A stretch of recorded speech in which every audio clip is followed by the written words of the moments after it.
स्वागत है सभी छोटे भाई बहन। आपके लिए मैं फिर से आज कुछ कॉन्सेप्ट लेके आ चुका हूँ। क्या कॉन्सेप्ट है? जो आपके प्रश्नावली के क्वेश्चन है उससे रिलेटेड कॉन्सेप्ट है। जैसे क्या होता है कि हमारे पास कोई एक संख्या दे होती है, अब उसको हमको पहचानना रहता है कि ये पूर्ण घन संख्या है कि नहीं है। उसको कैसे पहचानेंगे? फिर ये भी रहता है क्वेश्चन में कि इसमें कौन सी सबसे छोटी संख्या का हम गुणा करा दे ताकि हमारी वो पूर्ण वर्ग संख्या बन जाए। या फिर इसी प्रकार का क्वेश्चन है कि कोई एक संख्या है, उसको बताओ पूर्ण वर्ग संख्या है या नहीं है। बताने के बाद अगर है तो नहीं है तो उसमें कौन सी संख्या से हम भाग दें ताकि हमारा एक पूर्ण वर्ग संख्या बन जाए। इस तरीके से ये दो कॉन्सेप्ट और कुछ चीजें हम आज सीखेंगे। तो आपका सभी का स्वागत है हमारे channel only maths by Sachin पर। तो अगर आप मेरे साथ पहली बार जुड़े हैं, पहली बार हमारे चैनल पर आए हैं, चैनल को सब्सक्राइब कर लेना मेरे दोस्त। अगर समझ में आता है वीडियो को लाइक करिएगा और जो आपके दोस्त हैं उनके साथ शेयर भी करिएगा। हम आपको क्या करेंगे, आप हमें थोड़ा सा वक्त दीजिएगा, थोड़ा सा समय मेरे साथ बिताइएगा। हम आपको गारंटी देते हैं आपको समझ में आएगा और आप बिल्कुल सीख जाएंगे कैसे घनमूल को कैसे निकाला जाता है। सारी की सारी चीजें हम सीख जाएंगे। तो अभी मैंने सिर्फ घन के बारे में पढ़ा था। और क्या, आज इसी के बारे में हम और चीजें सीखते हैं। चलें शुरू करें, चलते हैं मेरे भाई। देखो क्या हम सीखेंगे, ये हमारा क्यूब घन जिसको कहते हैं। मैंने आपको इसके इंट्रोडक्शन वाले में बता ही दिया है घन क्या होता है। पता है ना घन क्या होता है? अगर आप देखें, चलो हम आज क्या एक चीज सीखेंगे, ध्यान से देखना।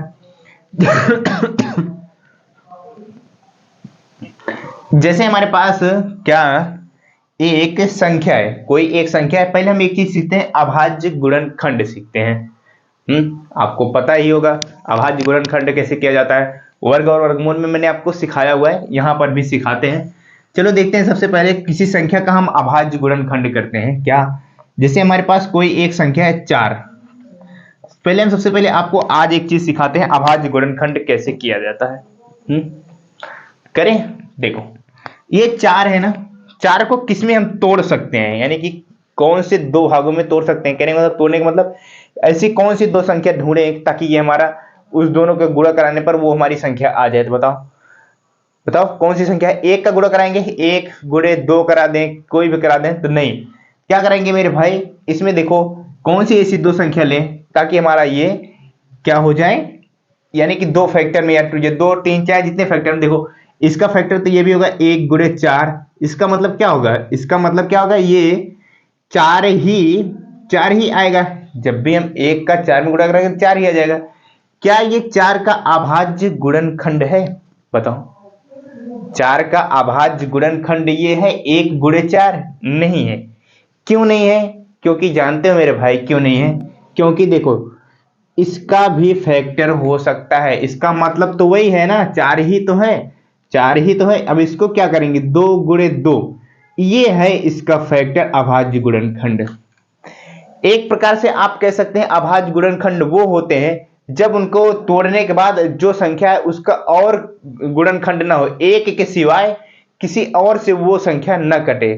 अब बताओ, जैसे ये हमारे पास 2 है, क्या 2 हमारा एक के सिवाय किसी और संख्या से गुणा करा के बना सकते हैं? नहीं बना सकते ना। अब बताओ ये 2 है जो हमारा, इसमें कौन सी संख्या से गुणा कराएं ताकि हमारा 2 आ जाए। अब बताओ 1 गुणे 2 करोगे तभी 2 आएगा, लेकिन हमको 1 कराना नहीं है।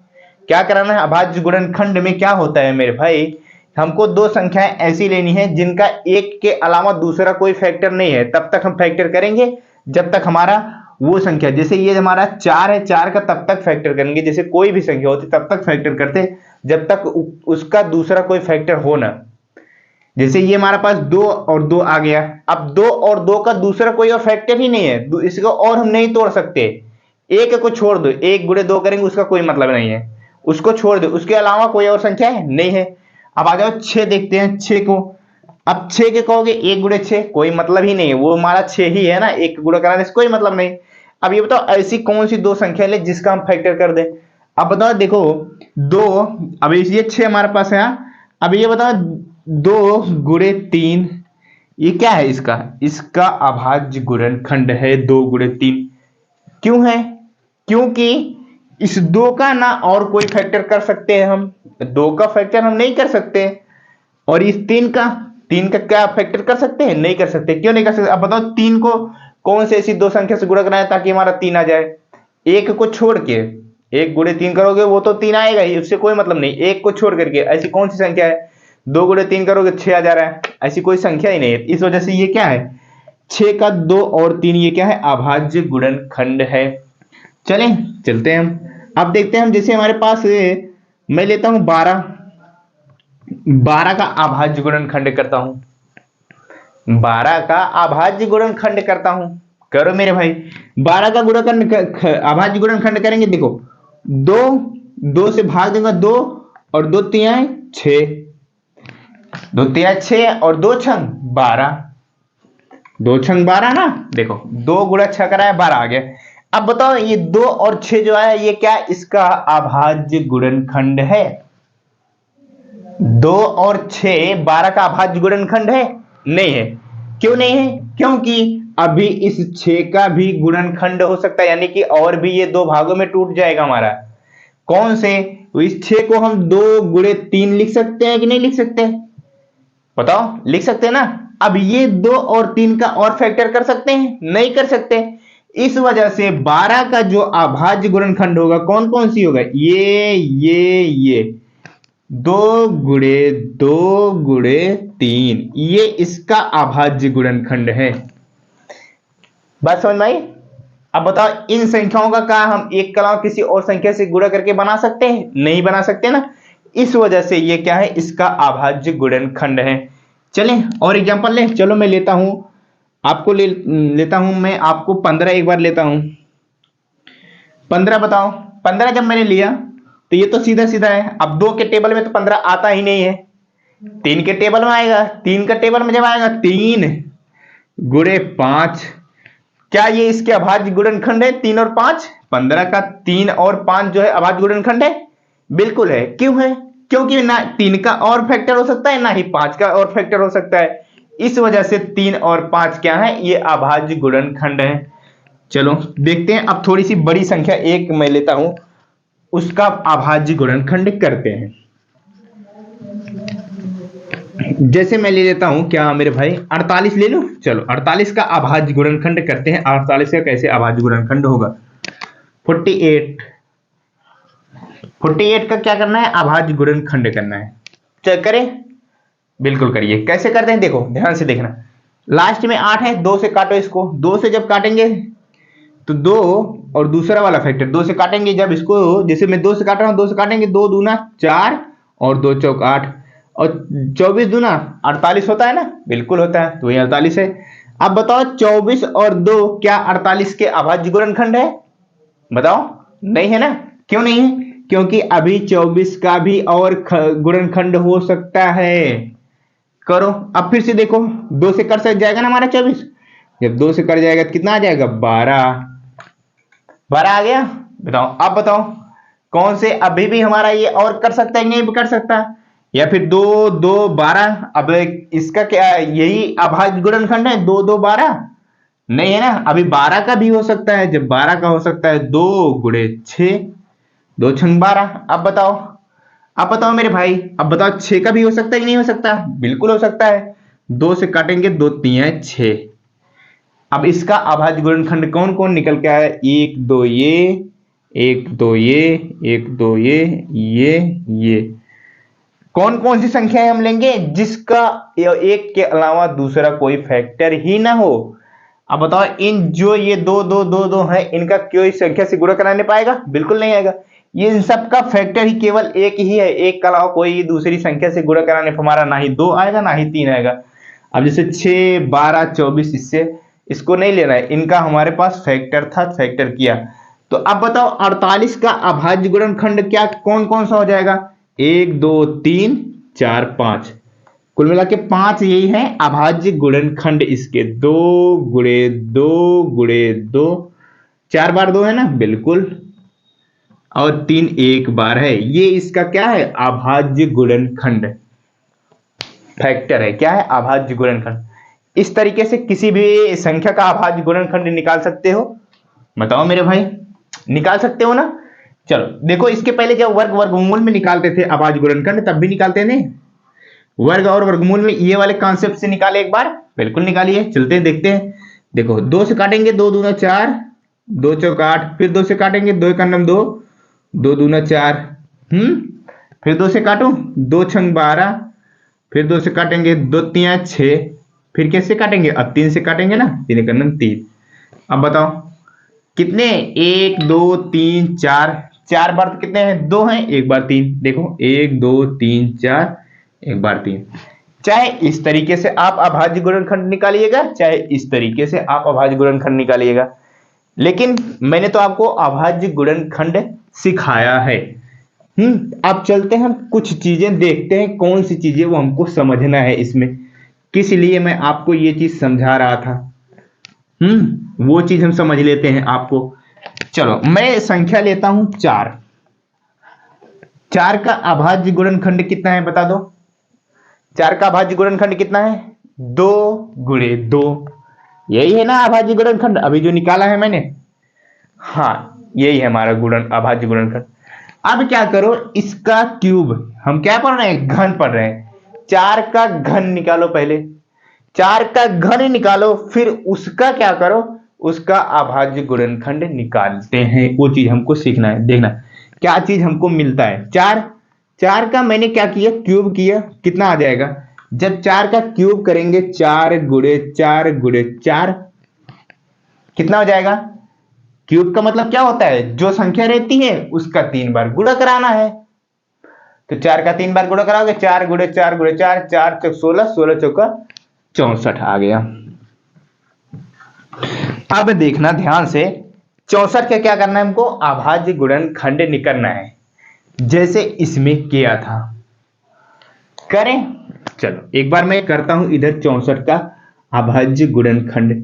किस तरीके से करूं, इस तरीके से या फिर दूसरे वाले तरीके से, आप किसी भी तरीके से करिएगा, हम दूसरा वाला तरीके से करते हैं। 64 है, 2 से काटो, 2 से काटते हैं, 2 से काटेंगे तो ये जितने बार 32 हो जाएगा।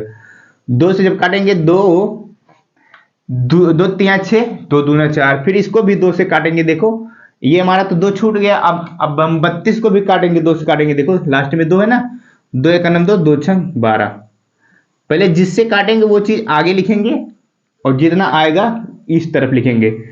2 एक नम 2, 2 छंग 12, 2 से काट रहे हैं, 2 एक नम 2, 2 छंग 12, देखो 16 दूनी 32 और 32 दूना 64, ऊपर वाला आना चाहिए। अब देखो 16 का काटो, 2 8 16, अभी भी हमारा 8 का फैक्टर होगा तो कितना हो जाएगा, 2 चौका 8, चाहे आप ये गुणा का चिन्ह लिखने की कोई जरूरत है नहीं, 2 चौका 8। अब 4 का भी करेंगे, 2 दूना 4। अब इसका अभाज्य गुणनखंड कौन कौन सा निकल गया, ये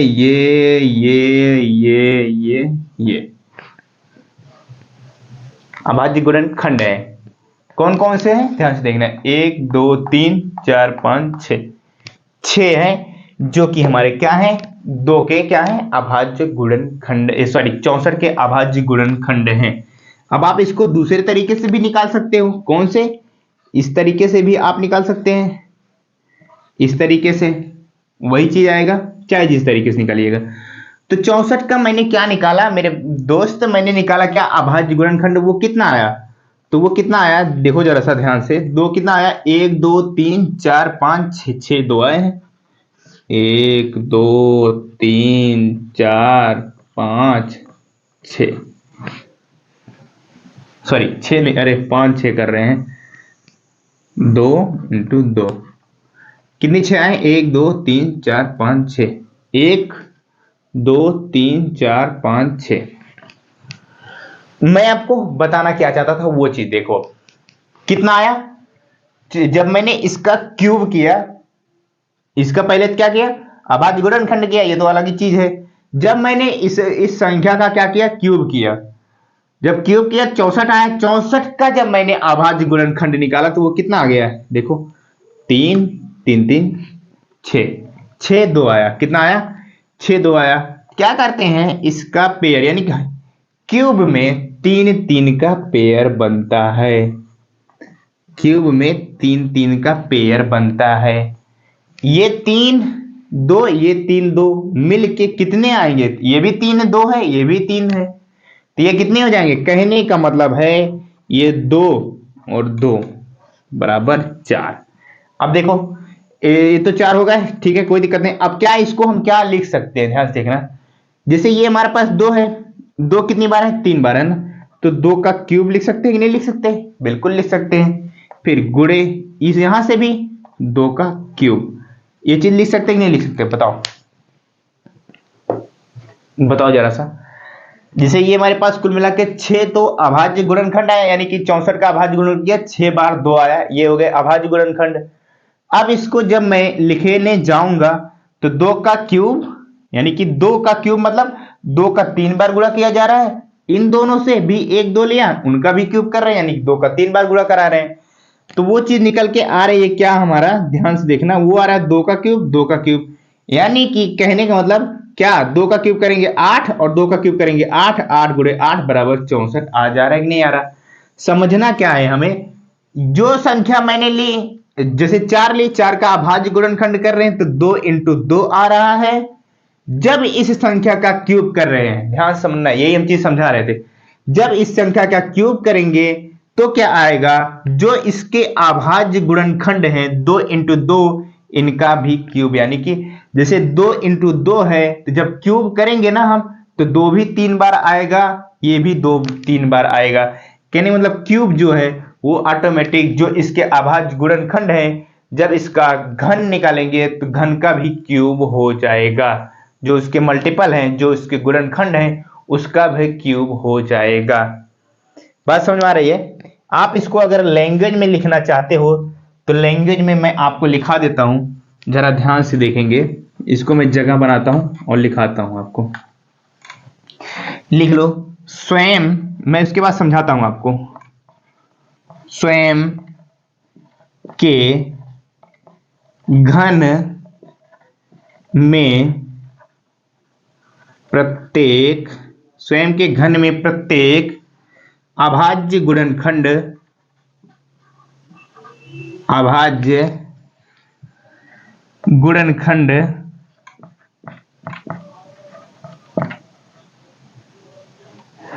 अभाज्य गुणनखंड 3 बार आता है। ये चीज आप अपनी कॉपी में लिख ले, 3 बार आता है। कितनी बार आता है, 3 बार आता है।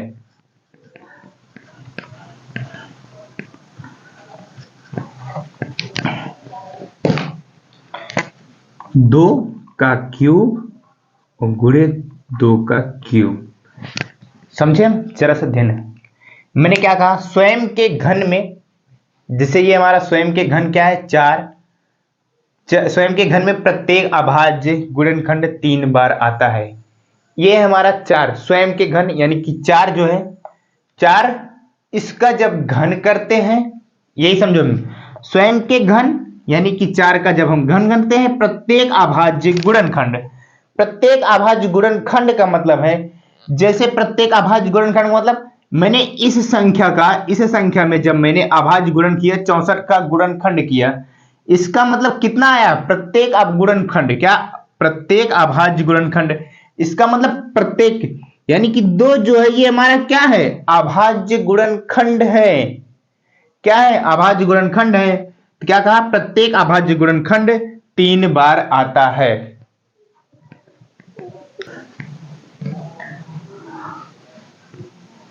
यहां तक बात क्लियर हुई, बताओ जरा सा, मैंने जो चीज लिखा है वो चीज क्लियर हुई कि नहीं। स्वयं के घन में प्रत्येक अभाज्य गुणनखंड 3 बार आता है, कहने का मतलब जो 4 है, 4 का जब मैंने घन किया 64 आया, और इसका प्रत्येक अभाज्य, यानी कि जब इसका अभाज्य गुणनखंड किया कौन सा आया, 2 आया ना, अभाज्य गुणनखंड 3 बार आता है, यानी कि कहने का मतलब 3 बार, ये देखो अभाज्य गुणनखंड है, ये 3 बार आया है और दूसरा वाला भी 3 बार, यानी कि जब उसका हम गुणनखंड करते हैं वो क्या आता है, 3 बार आएगा, 3 बार आएगा। जैसे देखो ये अभाज्य गुणनखंड हमारा आया था 2 और 2 आया था, जो मैंने इसका अभाज्य गुणनखंड किया था तो वहां पे 2 2 का आए थे।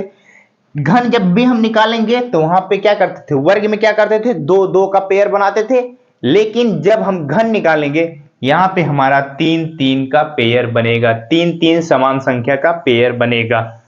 इतनी बात समझ में आई। अब चलते हैं हम नेक्स्ट कॉन्सेप्ट पे। तो ये वाली कॉन्सेप्ट उम्मीद करता हूं आपको समझ आया होगा। ये वाला कॉन्सेप्ट क्या था, जैसे कोई संख्या है उसका क्या करते हैं, जब हम उसका अभाज्य गुणनखंड करते हैं, जो संख्या आती है उस संख्या का जब हम क्यूब करते हैं, ध्यान से देखना, जब हम उस संख्या का क्यूब करते हैं तो जो उसका अभाज्य गुणनखंड रहता था उसका भी क्यूब हो जाता है। यहाँ पे देखो ना, 2 का भी क्यूब हो गया है, यहाँ पे भी 2 का क्यूब हो गया है। देखो यहाँ पे 2 2 आया था, उन दोनों का क्या हो जा रहा है, क्यूब हो जा रहा है। कब क्यूब हो जा रहा है, जिस संख्या का मैंने अभाज्य गुणनखंड किया था, जब उस संख्या का हम घन निकाल रहे हैं, घन कर रहे हैं, तब क्यूब हो जा रहा है। उम्मीद करता हूं आपको समझ में आया होगा। अब चलते हैं हम वो कॉन्सेप्ट सीखते हैं। कौन सा कॉन्सेप्ट सीखते हैं, जिसमें हमारे पास कोई एक संख्या है, उसको हमको पहचानना है ये पूर्ण घन संख्या है या नहीं है, उस चीज को हम अब सीखते हैं। संख्या देखो वो हमारी कौन सी है, चलो कोई भी संख्या आप ले लो, चाहे जो संख्या है, आप उसको जो तरीका मैं बता रहा हूं ना, इस तरीके से निकालोगे, आपको पता चल जाएगा ये हमारी पूर्ण घन संख्या है या नहीं है। तरीका मैं आपको बता रहा हूं। चलो मैं एक संख्या लेता हूं, छोटी संख्या 243 मैंने एक संख्या ले ली। कौन सी संख्या ले ली, 243 मैंने एक संख्या ले ली है। अब इसका क्या करेंगे, हम निकालेंगे क्या, अभाज्य गुणनखंड निकालते हैं, फिर उसके बाद देखते हैं हमारी ये एक पूर्ण घन संख्या है या नहीं है।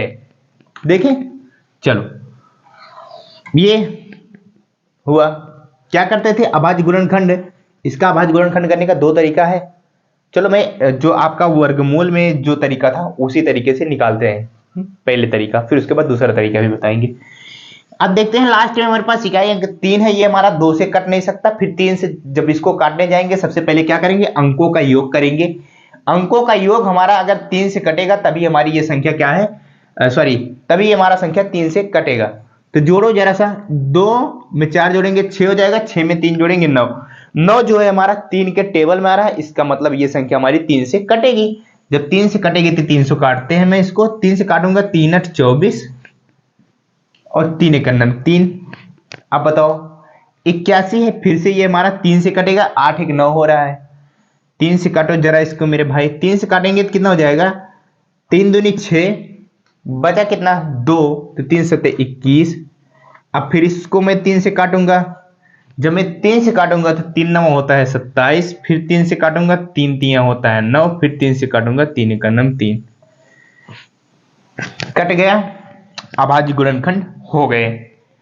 हमको बताना है ये एक पूर्ण घन संख्या है या नहीं है, यही चीज हमें बताना है। अब देखते हैं जरा सा, मैंने अभी इसके पहले जस्ट क्या बताया है, हमको क्या करना रहता है, जब भी हम किसी संख्या का घन निकालते हैं क्या करते हैं, 3 3 का पेयर बनाते हैं। क्या करते हैं, 3 3 का पेयर बनाते हैं। अब जरा सा देखते हैं हमारे पास कितने संख्या है, 1 2 3 4 5, 5 संख्या है हमारे पास, जो कि 3 3 का पेयर बनाने जाएंगे तो इन 3 संख्या का तो पेयर बन जाएगा, लेकिन ये 2 संख्या रह गई, एक तीसरी संख्या हमारे पास नहीं है। तीसरी संख्या हमारे पास नहीं है, जब तीसरी संख्या नहीं है हमारे पास तो ये क्या है, 243 एक पूर्ण घन संख्या नहीं है, एक पूर्ण घन संख्या नहीं है। क्या मेरे भाई, एक पूर्ण घन संख्या नहीं है, एक पूर्ण घन संख्या नहीं।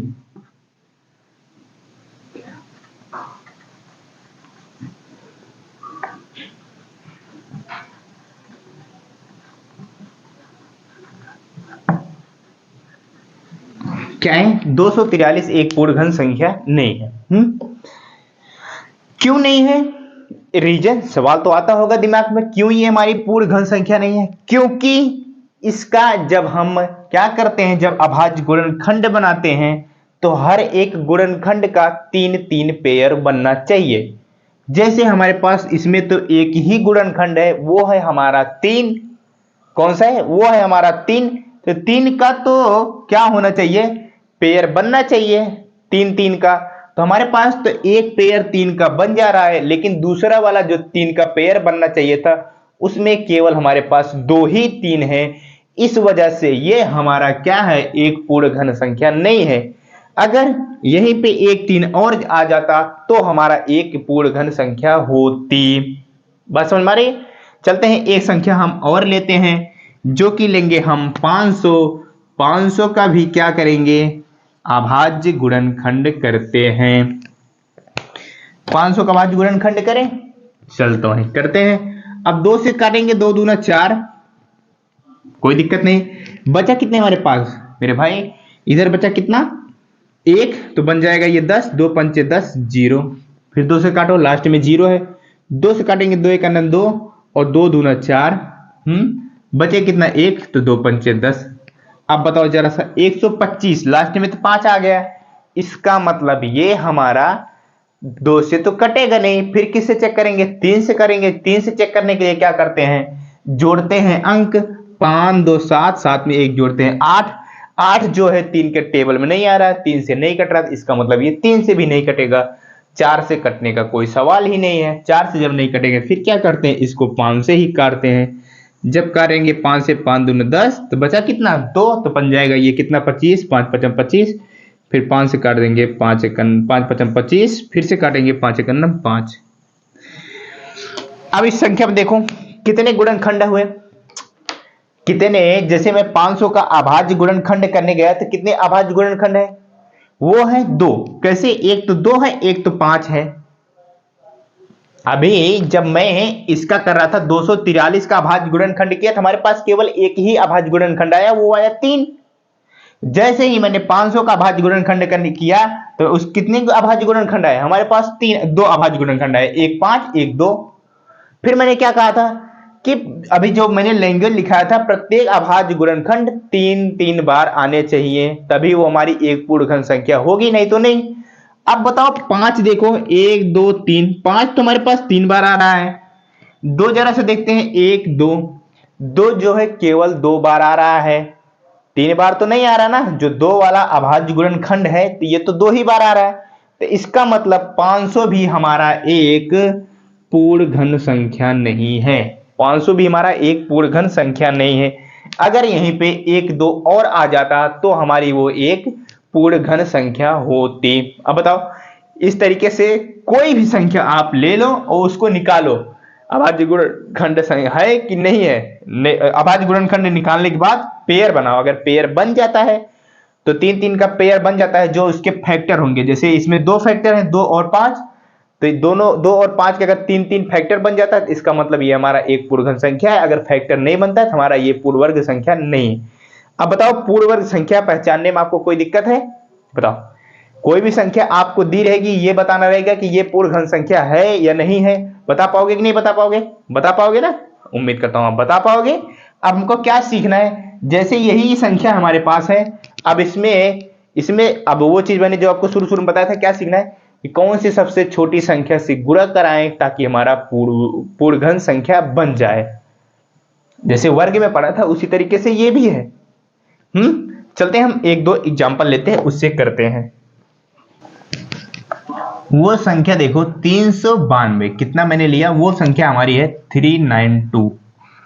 अब हमको इसमें क्या क्या बताना है, अब आप ये बताओ ये एक पूर्ण घन संख्या है या नहीं है। पहले तो ये चेक करो, क्या चेक करेंगे, पहले ये हम चेक करेंगे ये एक हमारी पूर्ण घन संख्या है या नहीं है। दूसरी चीज क्या चेक करेंगे, अगर पूर्ण घन संख्या नहीं है, क्या नहीं कहता, पूर्ण घन संख्या नहीं है, तो हम उसमें सबसे छोटी संख्या कौन सी ऐसी सबसे छोटी संख्या से गुणा करा दें ताकि ये हमारा 392 एक पूर्ण घन संख्या बन जाए। यही हमें इतना चीज चेक करना है। इस तरीके के क्वेश्चन आपके प्रश्नावली में है, इस वजह से मैं आपको करा रहा हूं। फिर से एक बात समझ लो, जो हमारे पास ऐसी संख्या दी रहेगी और हमको इसको चेक करना है, पहले ये हमारी एक पूर्ण घन संख्या है या नहीं है, पहले ये चेक करेंगे। जब हमारी पता चलेगा कि ये हमारा पूर्ण घन संख्या नहीं है, फिर उसके बाद हमको ये करना है इसमें सबसे छोटी प्राकृतिक संख्या, नेचुरल नंबर तो आपको जानते ही होंगे, आपको मैंने अच्छे से पढ़ाया है। तो वो नेचुरल नंबर कौन सी सबसे छोटी प्राकृतिक संख्या, उसमें गुणा करा दें ताकि हमारा वो एक पूर्ण घन संख्या बन जाए। यही इतना हमें देखना है। तो सबसे पहले क्या करते हैं, सबसे पहले चेक करेंगे हमारा ये एक पूर्ण घन संख्या है कि नहीं है। उसको चेक करने के लिए क्या करते हैं, उसको चेक करने के लिए सबसे पहले अभाज्य गुणनखंड करते हैं। करो मेरे भाई। अभाज्य गुणनखंड करेंगे तो 2 से काटेंगे, काटे 2 एक कन्नम 2, अब बचा कितना, 1 बन गया 19, 2 छंग 18, सॉरी 2 छंग 12 होता है, 2 9 18, बचा कितना हमारे पास 1, बन जाएगा 12, 2 छंग 12। आगे काटो, फिर से 2 से कटेगा हमारा क्योंकि लास्ट में 6 है, तो 2 9 18, बचा 1, 2 8 16, फिर 2 से काटो क्योंकि लास्ट में 8 आ रहा है। जब दोबारा से 2 से काटेंगे तो कितना आ जाएगा, 2 चौक 8, बचा कितना 1, तो 2 9 18, फिर इसको क्या करेंगे 7 से काटेंगे। अब ये हमारा किसी से कटेगा नहीं, 49, 7 से काटेंगे 7 7 49, फिर 7 से काटेंगे 7 1 7। मैंने तो काट दिया, मैंने क्या किया, इसका अभाज्य गुणनखंड कर दिया है। तो कि कौन कौन से इसके 2 अभाज्य गुणनखंड आए हैं, वो आया है 2 और आया है 7, 2 आया है और कौन सा आया है, 7 आया है। देखो 2 कितनी बार आया है, 1 2 3, इसका मतलब 2 तो 2 का तो 3 का पेयर बन जा रहा है। 7 का देखो, 7 का 1 2, 7 का तो पेयर नहीं बन रहा है मेरे भाई। हमको 3 घन, जब भी हम घनमूल निकालने जाएंगे, क्यूब निकालने जाएंगे, वहां पे 3 पेयर बनना चाहिए। यहां पे देखो 7 का तो 2 ही पेयर बन रहा है। जब 7 का 2 ही पेयर बन रहा है, इसका मतलब मेरे भाई ये एक हमारा 392 392 एक पूर्ण घन संख्या नहीं है। क्या है, एक पूर्ण घन संख्या नहीं है। बात समझ में आ गई?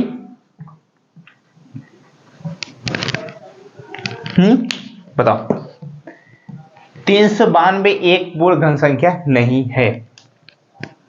इतना तो हमें क्लियर हो गया, इतना तो हमें पता चल गया ना।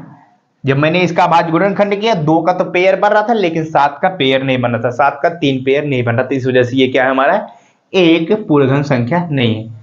फिर क्या मैंने कहा था, मैंने कहा था इसमें कौन सी, ये जो हमारा 392 है, इसमें सबसे छोटी कौन सी प्राकृतिक संख्या का गुणा करा दे ताकि ये हमारा क्या बन जाए, एक पूर्ण घन संख्या बन जाए। अब बताओ वही चीज हम इसमें कौन सी संख्या से गुणा कराएं ताकि ये हमारा सबसे यानी कि पूर्ण घन संख्या बन जाए। तो उसका क्या तरीका होता है वो चीज देखो, कौन सी संख्या से गुणा कराएंगे वो चीज ध्यान से देखना। वो उस संख्या से गुणा कराएंगे जब मैंने इसका अभाज्य जैसे गुणनखंड किया हुआ है, अभाज्य गुणनखंड किया हुआ है ना, यहाँ पे देखो 2 का किया है, 2 से, और 7 का 2 अभाज्य गुणनखंड है इसके, 2 का तो पेयर बन गया लेकिन 7 का पेयर नहीं बन गया। कहने का मतलब जिस संख्या का, ध्यान सुनना, जिस संख्या का पेयर नहीं बनता है, यहां पे देखो 7 का पेयर नहीं बनता है, जिस संख्या का पेयर नहीं बनता है उस संख्या से गुणा कराने पर वो हमारी एक पूर्ण घन संख्या बन जाएगी। क्या बन जाएगी, वो एक हमारी पूर्ण घन संख्या बन जाएगी। वो कैसे पता चलेगा, कौन सी संख्या से गुणा कराएंगे, वो इससे पता चलेगा जिस संख्या का हमारा पेयर नहीं बनेगा, 3 पेयर नहीं बनेगा, उसी संख्या से हम गुणा कराएंगे और वही हमारी क्या रहेगी, सबसे छोटी पूर्ण वर्ग संख्या रहेगी, सबसे छोटी नेचुरल, सॉरी पूर्ण संख्या नहीं, सबसे छोटी नेचुरल नंबर रहेगी, सबसे छोटी प्राकृतिक संख्या रहेगी। जैसे यहां पे देखो 7 का तो पेयर नहीं बना है, 7 का तो 2 ही है, 7 का हमारे पास 2 है, इस वजह से पेयर नहीं बना है। तो जो हमारे पास, जैसे यहाँ पे देखो 2 7 है, एक 7 की कमी है, जो भी कमी है उसी से गुणा कराते हैं हम, उसी से गुणा कराएंगे तो हमारा एक पूर्ण घन संख्या बन जाएगी। और एक चीज समझो आप ध्यान से, जैसे यहाँ पे देखो हमारे पास तो 2 7 है, एक 7 नहीं है हमारे पास। अगर यहीं पे कहीं से गलती से भी केवल एक 7 होता, जब एक 7 होता तो हमको कुल मिला के पेयर बनाना रहेगा। अगर यहीं पे गलती से एक 7 होता तो 2 7 से गुणा कराते, यानी 7 7 49 से गुणा कराते। बात समझ में आ रही है हमारी? अगर यहीं पे गलती से एक 7 केवल होता तो तब इस यानी कि 3 कुल मिला के जो भी उसके अभाज्य गुणनखंड रहेंगे वो 3 बार होने चाहिए। तो जैसे ये हमारे पास अगर 7 था, 7 एक बार होता तो 2 और, यानी कि जैसे हमारे पास 2 और 7 से गुणा कराते तब जाके ये अगली वाली संख्या हमारी क्या होती, पूर्ण घन संख्या बनती। अभी हमारे पास 2 7 हैं लेकिन एक 7 नहीं है, इस वजह से एक 7 से गुणा करा देंगे तो हमारी ये संख्या क्या बन जाएगी, पूर्ण घन संख्या बन जाएगी। 7 दूनी 14 के 4 कैरी गया 1, 7 9 63, 63 में 1 जोड़ेंगे तो कितना हो जाएगा, 64 हो जाएगा। चलो आगे 64 का फिर गया कैरी 6, 7 त्रिक 21, 21 6 कितना हो जाएगा 27, 27 44 कितना 27 44, जो कि एक पूर्ण घन संख्या है, जो कि एक पूर्ण घन संख्या है। अब बताओ इतनी चीज समझ में आ गई? और ये भी बता दो हमें जरा सा, ये जो 27 44 आया है तो किस संख्या का ये हमारा घन है, किस संख्या का क्यूब है 27 44? तो वो किस संख्या का है जो उसका अभाज्य गुणनखंड है। एक अभाज्य गुणनखंड हमारे पास 2 है और दूसरा वाला अभाज्य गुणनखंड कौन सा है 7 है। तो 7 दूनी 14, 7 दूनी 14, 14 का आप 3 बार गुणा कराओ, देखो यही आएगा 27 44। 14 का आप 3 बार गुणा कराओगे तो यही आएगा 27 44। तो जैसे हमारे पास गुणा करने के बाद जो संख्या आती है वो पूछा जाता है किस संख्या का ये घनमूल है, तो आप क्या करोगे, जो उसके अभाज्य गुणनखंड रहेंगे तो उन्हीं का हम गुणा करा देंगे, तो हमारी क्या निकल कर आ जाएगी, वो संख्या पता चल जाएगी किस संख्या का ये घन होता है। ये चीज पता चल गया हमको। क्या पता चल गया इस वाले कॉन्सेप्ट में, सबसे छोटी संख्या से कौन सी गुणा कराएंगे, सबसे छोटी प्राकृतिक संख्या से कौन सी गुणा कराएं ताकि हमारा वो एक पूर्ण घन संख्या बन जाए। जब इस तरह का सवाल आएगा तो क्या करेंगे, सबसे पहले उसका अभाज्य गुणनखंड निकालेंगे, जिस संख्या का 3 पेयर नहीं बन रहेगा, जितनी संख्या कम रहेगी उतनी संख्या से हम गुणा करा देंगे। जैसे यहाँ पे हमारे पास 1 7 कम था तो 1 7 से गुणा करा दिया तो वो क्या बन गया, एक पूर्ण घन संख्या बन गया। अगर यहीं पे गलती से 2 7 कम होता तो 2 7 से गुणा कराते, यानी कि 7 7 49 से गुणा कराते, तब जाके हमारा वो एक पूर्ण घन संख्या बनता। तो अब क्या करेंगे, अब दूसरा कॉन्सेप्ट हम ये सीखते हैं, जैसे फिर से हमारे पास दूसरी कोई एक संख्या, उसको चेक करते हैं हमारी ये एक पूर्ण घन संख्या है या नहीं है। फिर चेक करने के बाद क्या करते हैं, उसमें कौन सी संख्या से भाग दें। अभी तो मैंने कहा गुणा करें, अब फिर ये चेक करते हैं सबसे छोटी पूर्ण वर्ग संख्या कौन सी भाग दें, सबसे छोटी नेचुरल नंबर प्राकृतिक संख्या कौन सी भाग दें ताकि वो एक हमारा पूर्ण वर्ग संख्या बन जाए। अभी तक तो गुणा वाला सीख लिए, अब भाग वाला सीख लेते हैं हम। ये है आपके पास ऑप्शन कितना है 53,240, ये है। अब ये हमको बताना है निकाल के कि ये हमारी एक पूर्ण घन संख्या है या नहीं है। अगर नहीं है तो फिर इसमें कौन सी संख्या से हम भाग दें। अभी तक तो गुणा वाला सीखा, अब ये बताओ इस संख्या में कौन सी संख्या से हम भाग दें ताकि ये हमारा एक पूर्ण घन संख्या बन जाए। सबसे पहले क्या करेंगे, हम सबसे पहले चेक करते हैं कि ये हमारा पूर्ण घन संख्या है या नहीं है। तो क्या करते हैं, अभाज्य गुणनखंड करेंगे। लास्ट में 0 है, 2 से काटना शुरू करो, 2 दूना 4 बचा 1 बन जाएगा ये 13, तो 2 छंग 12, फिर बचेगा 1 तो ये फिर से बन जाएगा 2 छंग 12, फिर ये 2 दूना 4, 0 तो उतर जाएगा, फिर 2 से काटेंगे, 2 का नाम 2, 2 3 6, 2 3 6, 2 का नाम 2, फिर 0। अब फिर 2 से काटेंगे, फिर जब दोबारा से 2 से काटेंगे तो कितना हो जाएगा 2 छंग 12, फिर इसके बाद बचेगा कितना 1, तो ये फिर से बन जाएगा 13, फिर तो 2 छंग 12, फिर बचेगा कितना 1, तो ये हो जाएगा 11, तो 2 पंचे 10, फिर से 1 बचेगा तो फिर से 2 पंचे 10। अब देखो लास्ट में कितना आ गया 5 आ गया, इसका मतलब ये हमारा 2 से कटेगा नहीं, 3 से जोड़ेंगे, 5 5 10, 10 6 16, 16 6 कितना होता है 22, 3 के टेबल में नहीं आ रहा, इस वजह से हमारा क्या होगा, ये भी हमारा 3 से कटेगा नहीं, 4 से कटने का सवाल ही नहीं। अब सीधा सीधा किससे काटेंगे हम, 5 से काट ले, चाहे 5 से काट लो, या फिर देखो जरा सा 66 और 55 है, ये किसके टेबल में आता है 11 के टेबल में आता है। लेकिन क्या करोगे आप सीरियल वाइज से काटोगे, सबसे पहले छोटी संख्या से काटेंगे फिर बड़ी संख्या से काटेंगे। 5 से मैं काटूंगा इसको, कितना हो जाएगा देखो 5 का नाम 5, कोई दिक्कत नहीं, फिर कितना बचा हमारे पास 1 बचेगा, जब 1 बचेगा तो ये बन जाएगा 16, फिर 5 3 15, फिर 1 बचेगा तो फिर 5 से 3 15, 5 3 15 हुआ ना, फिर बचेगा 5 का नाम 5। अब किससे कटेगा ये हमारा 13 21, 13 21 जो है हमारा किससे कटेगा आप बताओ। जो ये तो हमारा लास्ट में 1 आ रहा है, जोड़ो जरा सा 3 3 6 6 2 8, 3 से कटेगा ही नहीं।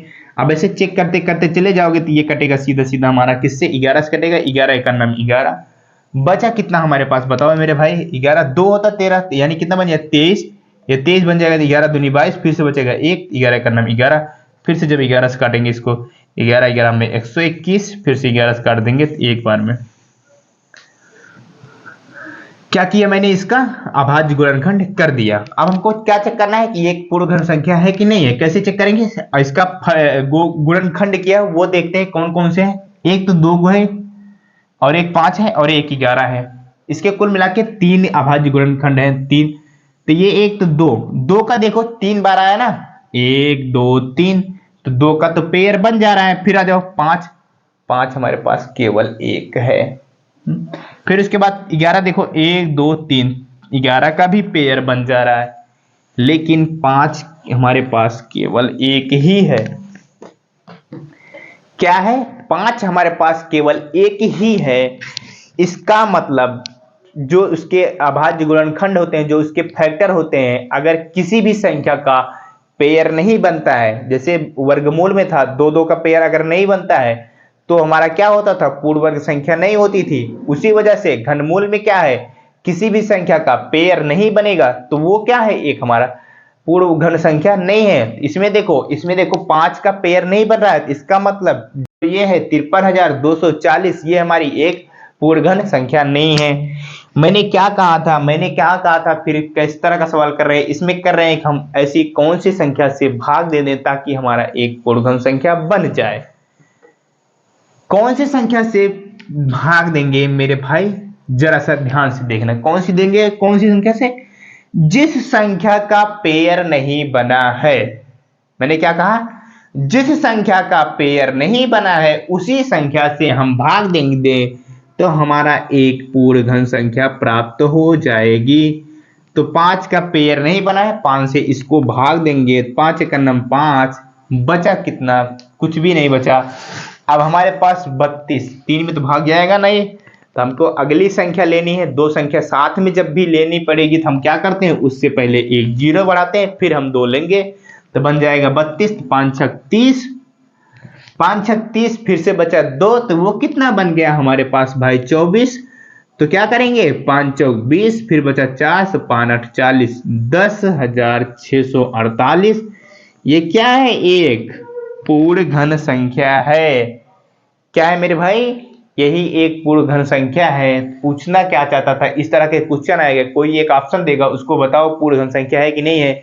उसका क्या करेंगे, फैक्टर करेंगे। फैक्टर करने के बाद जिस संख्या का पेयर नहीं बनेगा, जिस संख्या का पेयर नहीं बनेगा तो क्या करते हैं, फिर उसके बाद उसी संख्या से, जिस संख्या का पेयर नहीं बनता उसी संख्या से भाग दे देते हैं, तो हमारा एक पूर्ण घन संख्या बन जाती है। जब भाग देने को कहेगा क्वेश्चन में तब। अगर यहीं पे आपको यह समझना है कि 10,668 ये किस संख्या का हमारा घन है, तो कैसे जानोगे, वो चीज कहां से पता चलेगा, आपका यहां से पता चलेगा। जिससे भाग दिया है उससे हमारा कोई मतलब नहीं है। इसमें कॉन्सेप्ट थोड़ा सा अलग रहेगा। तो जिस संख्या का पेयर बना है, जैसे देखो 2 का बना है और 11 का बना हुआ है, 2 का पेयर बना है और 11 का पेयर बना है, तो इसी संख्या का जब गुणा करा देंगे तो 11 दूनी 22। ये क्या है, 22 का क्या है हमारा, 22 का ही घन है 10,668। 22 का जब क्यूब निकालोगे तो कितना आएगा, 10,668, 22 गुणे 22 गुणे 22, 3 बार करोगे तो यही आएगा। तो इतनी चीजें थी आज के दिन का। आप घन निकाल ले जाओगे ना, घन कैसे निकालोगे, घन कैसे निकालोगे, सिंपल से ना, जैसे हमको कोई संख्या का घन निकालना है। चलो एक बार के लिए मैं क्या करता हूं, इसी संख्या का क्या निकालता हूं, 10,648 का घन निकालना भी आपको सिखा दूं ना, अभी तक शायद सिखाया नहीं है। चलो इस वीडियो में घन निकालना भी सीख जाएंगे। जैसे ये हमारा तो अभी तो पता चल गया है, मैंने आपको बता दिया है। क्या बता दिया है, जिस संख्या का पेयर नहीं बना तो उससे भाग देने पर हमारा एक पूर्ण घन संख्या प्राप्त हो गई है। लेकिन फिर कैसे मैंने जाना कि 10,648 हमारा किस संख्या का घन है, तो जिस संख्या का पेयर बना हुआ है, जैसे 2 का पेयर बना था, 11 का पेयर बना था, उन दोनों का गुणा करा देंगे तो हमारा पता चल जाएगा किस संख्या का वो घन है। तब हम एक बार निकाल के देख ही लेते हैं ये किस संख्या का घन है, और घन भी निकालना आपको पता चल जाएगा। आपको घन भी पता चल जाएगा, घन कैसे निकाला जाता है। कुछ भी नहीं है, जैसे निकालते थे, जैसे अभाज्य गुणनखंड करते थे उसी तरह से करना। 10,648 है ना, यही था, जरा देखो ध्यान से, 10,648 ही था। चलो घन निकालना बता रहे हैं आपको, घन कैसे, कोई भी संख्या का अभाज्य गुणनखंड करो। 2 से करें, 2 पंचे 10, 2 3 6, 2 दूना 4, 2 चौका 8, फिर से 2 से करेंगे, 2 दूना 4, 1 बचेगा, 2 छंग 12। फिर से क्या करेंगे, 2 छंग 12, 2 दूना 4, फिर से 2 से करेंगे, 2 एक का नम 2, 2 3 6, 2 3 6, 2 एक का नम 2। अब किससे कटेगा, सीधा ये 11 से कटेगा, 11 एक का नम 11, फिर क्या होगा, 11 दूनी 22, 11 एक का नम 11, फिर 11 से काटेंगे, फिर से 11, फिर से 11 से काटेंगे, 11 एक का नम 11। इस तरीके से क्या करेंगे, आप अभाज्य गुणनखंड करेंगे, फिर उसके बाद पेयर बनाएंगे। ये देखो पेयर, जब वो पूर्ण घन संख्या रहेगी मेरे दोस्त, जब वो पूर्ण घन संख्या रहेगी, जब भी आपको क्वेश्चन में देगा कि इसका ये किस संख्या का घन है निकाल के बताओ, तो वो घन रहेगी ही रहेगी। ये बात ध्यान से समझ लेना, जब भी आपको कहेगा इस संख्या का घन निकाल के बताओ, तो वो एक हमारी घन संख्या रहेगी ही रहेगी। जो उसके फैक्टर होंगे वो 3 3 का पेयर बनाते रहेंगे। जैसे देखो इसमें देखो 2 का भी पेयर बन रहा है और 11 का भी 3 पेयर बन रहा है, 2 का भी 3 पेयर, 11 का भी 3 पेयर। तो किस संख्या का ये घन है, तो जिस जैसे मैंने 2 का 2 जो 3 बार है, इसका एक बार बना है, एक पेयर बना है, तो यहां से 1 2 ले लेंगे। और जैसे 11 का एक पेयर बना है, 3 पेयर बना हुआ है, तीन संख्याओं का एक पेयर बना हुआ है, तो यहां से 11 ले लेंगे और इसी दोनों का आपस में गुणा करा देंगे, तो 11 दूनी 22। तो इसी संख्या का ये क्या है, क्यूब है, घन है। तो इस तरीके से आप निकाल सकते हैं। अब क्या करेंगे, अब तो हमारा कॉन्सेप्ट सारा का सारा क्लियर हो गया है। अब क्या करेंगे, सीधा क्वेश्चन करेंगे, प्रश्नावली का क्वेश्चन करेंगे हम अगले वीडियो से। 1 या 2 वीडियो में क्वेश्चन कंप्लीट कर ले जाएंगे। हम आपसे मिलते हैं प्रश्नावली के क्वेश्चन के साथ। मेरे दोस्त, मेरे भाई, छोटे भाई बहन, अगर समझ में आया तो वीडियो को लाइक कर देना, चैनल पे नए हो तो चैनल को भी सब्सक्राइब कर लेना। उम्मीद करता हूँ मेरा पढ़ाया हुआ समझ में आया होगा, तो चैनल जरूर सब्सक्राइब करेंगे। हम आपसे मिलते हैं अगले वीडियो में, तब तक के लिए बाय बाय, पढ़ते रहिए।